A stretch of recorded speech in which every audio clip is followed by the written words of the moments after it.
Kalian pernah lihat nggak sih berita soal ribuan orang tiba-tiba turun ke jalan?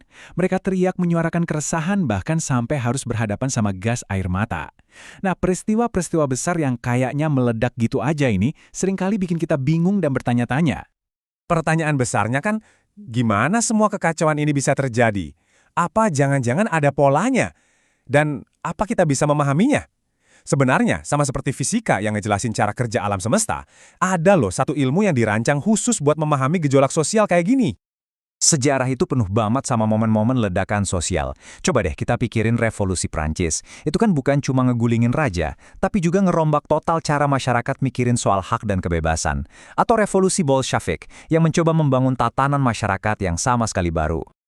Dan di zaman yang lebih modern, kita lihat ada Arab Spring di Timur Tengah yang bisa meruntuhkan diktator. Atau di Indonesia sendiri, ada aksi mahasiswa besar-besaran setelah tahun 98. Ini semua tuh bukan sekedar kumpulan orang marah biasa loh. Ini adalah fenomena sosial dalam skala yang masif.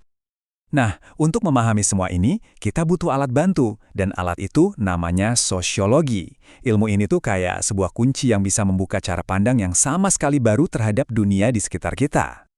Kalau secara sederhana ya, sosiologi itu ilmu yang mempelajari masyarakat. Tapi, definisi ini tuh nggak cukup buat menceritakan keseluruhan ceritanya.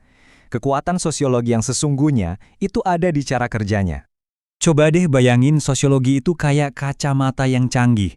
Bukan kacamata biasa ya. Kacamata ini bikin kita bisa ngelihat hal-hal yang biasanya nggak kelihatan sama mata telanjang.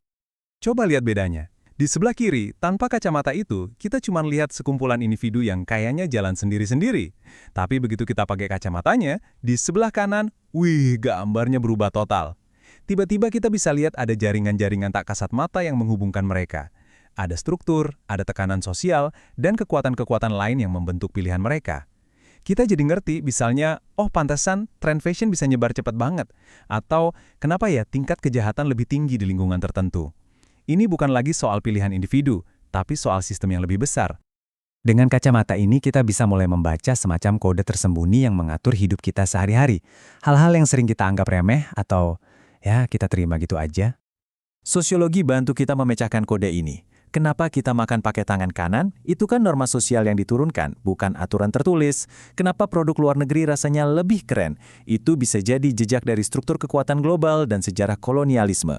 Atau kenapa sih masih ada kesenjangan gaji antara laki-laki dan perempuan? Itu adalah cerminan dari struktur patriarki yang tertanam di masyarakat kita. Semua ini adalah kode sosial yang mengatur hidup kita. Kacamata ini sendiri juga nggak muncul tiba-tiba. Sosiologi itu lahir dari revolusi industri, waktu masyarakat mulai kebagi jadi si kaya dan si miskin. Ilmu ini terus berkembang pas Perang Dunia, yang maksa kita nyari cara baru buat ngertiin konflik. Dan sekarang, di era digital, sosiologi lagi ngalamin revolusinya sendiri. Dan revolusi itu datang dalam bentuk alat baru yang luar biasa kuat, Big Data. Ini benar-benar pengubah permainan buat ilmu sosial. Ilustrasinya keren banget. Sama kayak teleskop yang bikin para fisikawan bisa melihat alam semesta, Big Data ini memungkinkan para sosiolog untuk pertama kalinya melihat pola perilaku manusia dalam skala yang belum pernah kita bayangkan sebelumnya. Mungkin kita nggak sadar ya, tapi setiap hari kita itu ninggalin jejak digital. Tempat yang kita datangi kerekam sama GPS. Cara kita belanja dicatat sama dompet digital. Bahkan pikiran dan perasaan kita ditampung oleh media sosial yang kita pakai setiap hari. Jadi poin pentingnya adalah ini. Para peneliti sekarang nggak perlu lagi wawancara orang satu-satu atau ngamatin mereka secara manual. Perilaku kita sekarang ini terekam dengan sendirinya, menciptakan lautan data yang siap untuk dianalisis. Tapi, ya seperti semua alat yang kuat, Big Data ini punya dua sisi. Dia menawarkan janji pemahaman yang luar biasa, tapi juga membawa risiko yang sama besarnya. Di satu sisi, janjinya itu luar biasa.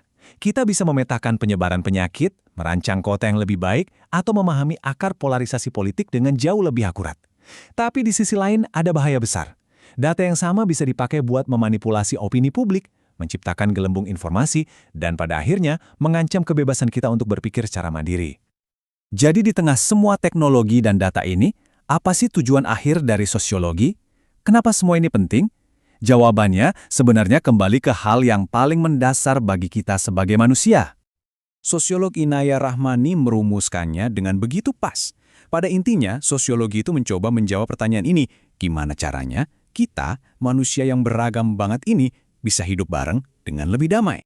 Dengan memakai kacamata sosiologi, kita nggak cuma lihat perbedaan, tapi kita mulai paham kenapa perbedaan itu ada. Nah, dari pemahaman inilah lahir empati. Kita jadi sadar bahwa di balik keyakinan atau kebiasaan yang berbeda, seringkali ada struktur sosial dan sejarah yang membentuknya, bukan karena niat yang buruk. Pada akhirnya, ini meninggalkan kita dengan sebuah pertanyaan penting. Di era di mana data bisa dipakai untuk memahami sekaligus mengendalikan, gimana cara kita memastikan bahwa alat yang super canggih ini kita gunakan untuk membangun koneksi, bukan malah untuk memperkuat kontrol? Pilihan itu ada di tangan kita semua.